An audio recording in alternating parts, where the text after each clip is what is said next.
Friends, welcome back to my YouTube channel.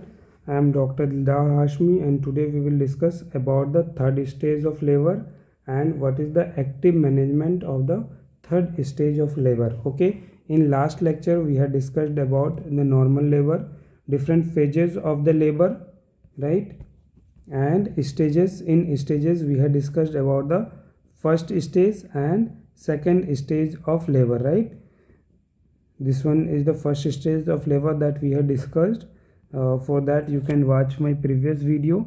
This was the second stage of labor, that from full dilation to the expulsion of the fetus. We had discussed about Ridgeon maneuver and we had also discussed about episiotomy. Okay,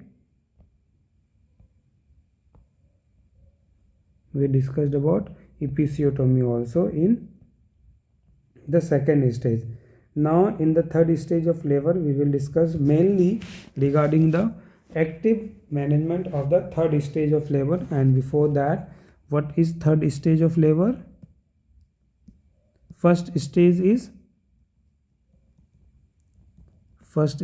regarding the onset of true labor pain. Okay, onset of true labor pain. Second stage,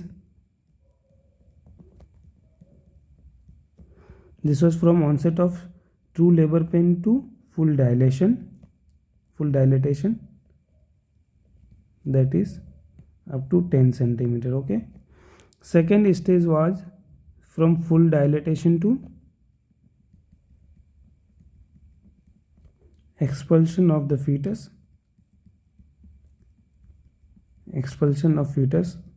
baby बाहर आ चुका है, foetus बाहर आ चुका है second stage में. तो third stage में अब क्या बाहर आएगा? प्लेसेंटा. तो this is the third stage of labour. So third stage of labour is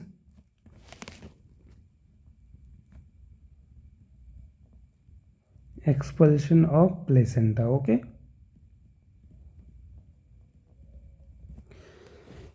how we can know that the third stage of labor has occurred or there is expulsion of the placenta? So what are the signs of placental separation?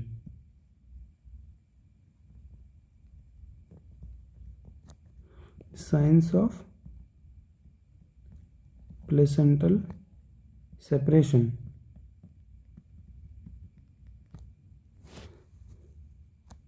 There is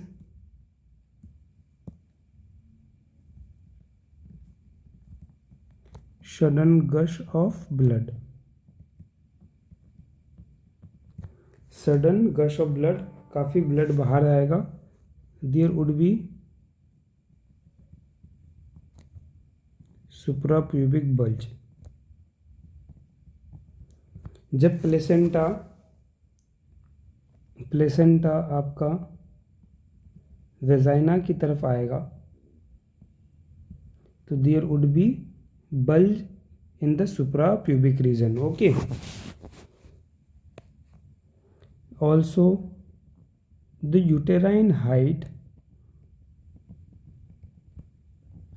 increases. Uterus becomes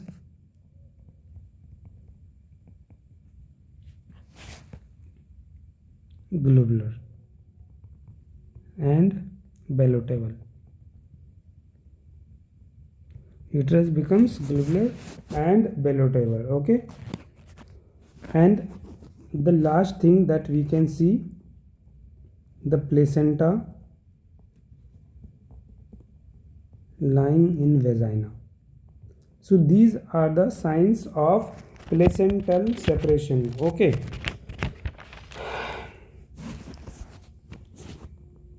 placental separation का signs है ये. Normally अगर हमें management करना हो तो what is the management that we can do for the third stage of labour?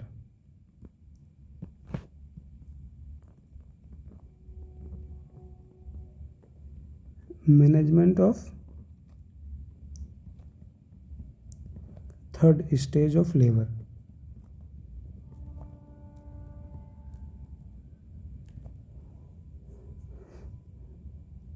There are mainly two types of management. The first one is passive management.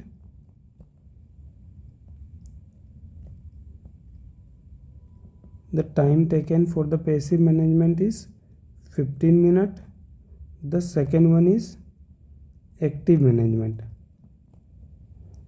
Active management में time कितना लगता है? कम लगता है, that is 5 minute. Okay, अगर ये time अगर increase हो जाता है, if the time increases more than 30 minutes, this one is known as retained placenta.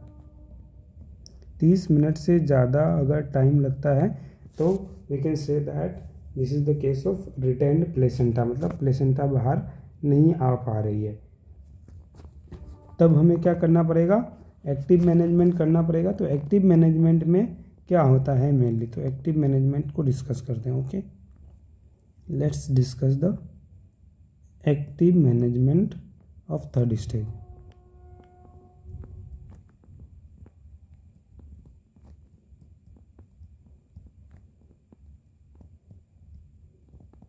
Active management of third stage of labour. Okay, third stage of labour का active management में हम लोग क्या करते हैं? सबसे पहले तो हम लोग इंजेक्शन देते हैं ऑक्सीटोसिन का. Injection oxytocin 10 international unit, that can be given IM या IV in form of drip, right? That injection is given within 1 minute of delivery of the fetus. 1 minute के अंदर डिलीवरी के बाद में, फीटस की डिलीवरी के बाद में हम लोग ऑक्सीटोसिन का इंजेक्शन देते हैं 10 इंटरनेशनल यूनिट. अगर ऑक्सीटोसिन नहीं रहेगा तब क्या करते हैं? If oxytocin is not available, if oxytocin is not available, we give injection of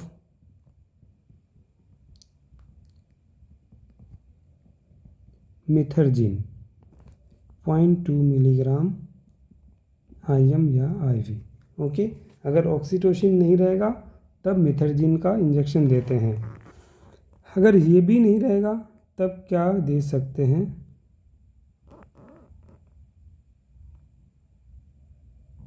इसके साथ साथ हम लोग क्या दे सकते हैं? मीसोप्रोस्टोल.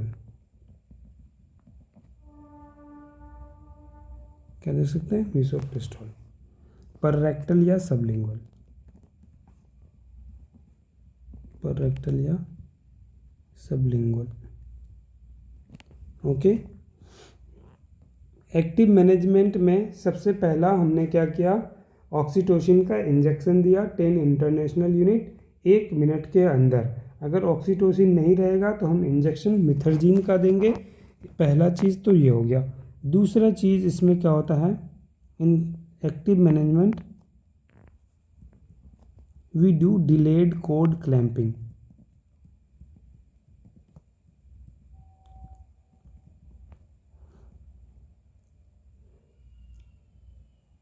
मतलब जो कोड होता है उसको हम लोग क्लैम्प करने के लिए थोड़ा सा टाइम लेते हैं, मतलब डिले करते हैं. तो कितना मिनट डिले करते हैं? वी वेट, डिलीवरी के बाद we wait 1 to 3 minute and then we cut the cord. थोड़ा सा डिले करने से क्या होता है कि जो बेबी है, बेबी को थोड़ा एक्स्ट्रा ब्लड मिलता है. Baby gets extra blood. वो एक्स्ट्रा ब्लड कितना होता है? 80 ml. Okay, the baby gets extra blood that is 80 ml. So for that we wait 1 to 3 minutes and then cut the cord, that is delayed cord clamping. Okay,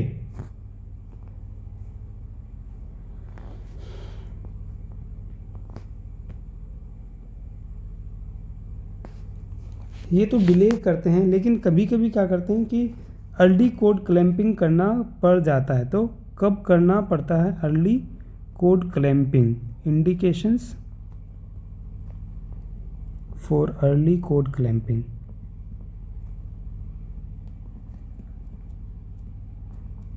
early cord clamping का indications क्या है? तो हो सकता है delivery के बाद mother stable नहीं है proper, so mother is haemodynamically unstable. तब हम वेट नहीं करते हैं, क्योंकि मदर के पास में खुद ही वो स्टेबल नहीं है, अनस्टेबल है, ब्लड की कमी होगी, हो सकता है ब्लड की कमी हो, तो हम लोग वेट नहीं करते हैं, अर्ली कोड क्लैंपिंग करते हैं। अगर फीटल डिस्ट्रेस में है, अगर फीटल डिस्ट्रेस की कंडीशन है, तो उस केस में भी अर्ली कोड क्लैंपिंग करते हैं, ताकि बच्चे को जो है आईसीयू एनआईसीयू में भेजा जा सकता है प्रॉपर, उसका उधर मैनेजमेंट होगा, राइट। तो early cord clamping is done in case of fetal distress also. अगर प्लेसेंटा की सर्कुलेशन ही खत्म हो गई है, placental circulation is not intact, placenta की सर्कुलेशन ही खत्म हो गई है, तो वेट करने का कोई फ़ायदा नहीं है, कोई एक्स्ट्रा ब्लड जाएगा नहीं, तो we do the early cord clamping. Okay, ये कब हो सकता है? In case of cord avulsion, abruption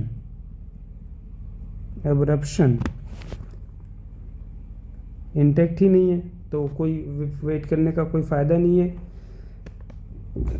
अगर इंट्रायूटराइन ग्रोथ रिटार्डेशन है, अगर कोई इंट्रायूटराइन ग्रोथ रिटार्डेशन है फीटस में, तब भी कोई वेट नहीं करते हैं, अर्ली कोड क्लैंपिंग कर देते हैं। अब चलिए, हमने क्या अब तक पढ़ लिया? एक्टिव मैनेजमेंट में ऑक्सीटोसिन का इंजेक्शन दिया, ऑक्सीटोसिन नहीं होगा तो मिथर्जिन देंगे, और डिलेड कोड क्लैंपिंग करते हैं एक्टिव मैनेजमेंट में। अगर कुछ इंडिकेशंस हैं तब अर्ली कोड क्लैंपिंग करेंगे। अब उसके बाद में हम लोग एक्टिव मैनेजमेंट में आगे और क्या करते हैं? एक्टिव मैनेजमेंट में we do control cord traction, we do control cord traction.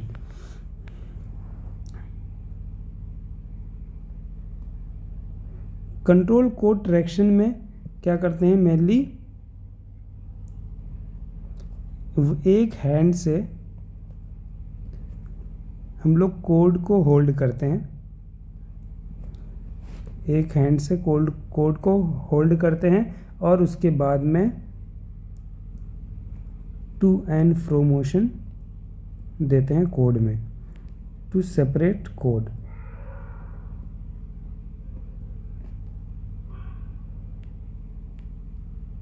Code को सेपरेट करने के लिए एक हाथ से कोड को पकड़ते हैं and to and fro motion में उसको सेपरेट करते हैं। ओके, दूसरे हाथ को क्या करते हैं? अनदर हैंड, दूसरे हाथ से हम लोग दूसरे हाथ को रखते हैं एब्डोमेन में ऊपर रखते हैं, और यूटेरस को पुश करते हैं। वी पुश यूटेरस अबव, ऊपर की तरफ यूटेरस को पुश करते हैं ताकि प्रॉपर कोड का सेपरेशन हो सके। Okay, so this one is the control code traction. Next thing that we do for the active management, that is intermittent uterine tone assessment.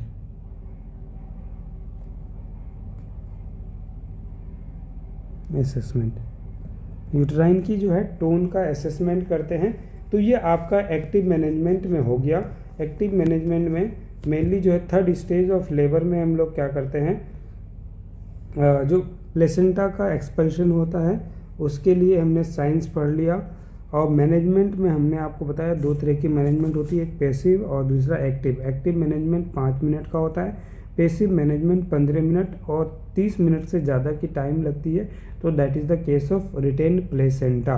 What is the active management that we do, we give the injection oxytocin 10 international unit within 1 minute of the delivery of the fetus, and if oxytocin is not available we give methergine, and then we do the delayed cord clamping, right? For delayed cord clamping baby gets extra 80 ml of blood. For that we have to wait 1 to 3 minutes, then we cut the cord, right? There are some indications of early cord clamping, and then we do control cord traction and there is intermittent uterine tone assessment. तो ये आपका third stage of labour हो गया। First stage of labour, second stage of labour, third stage of labour हम लोग पूरा पढ़ चुके हैं।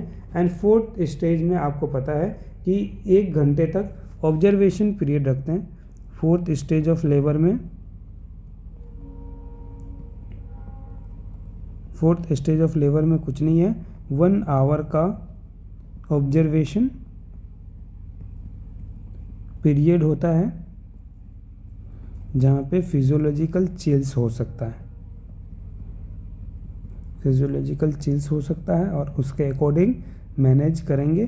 तो this is the fourth stage of labour. Okay, I hope you guys have understood the whole topic that is labour, and we have discussed labour in 3 video. Actually you can watch all that videos in detail. Okay, thank you very much for watching. Have a great time. Bye bye and take care.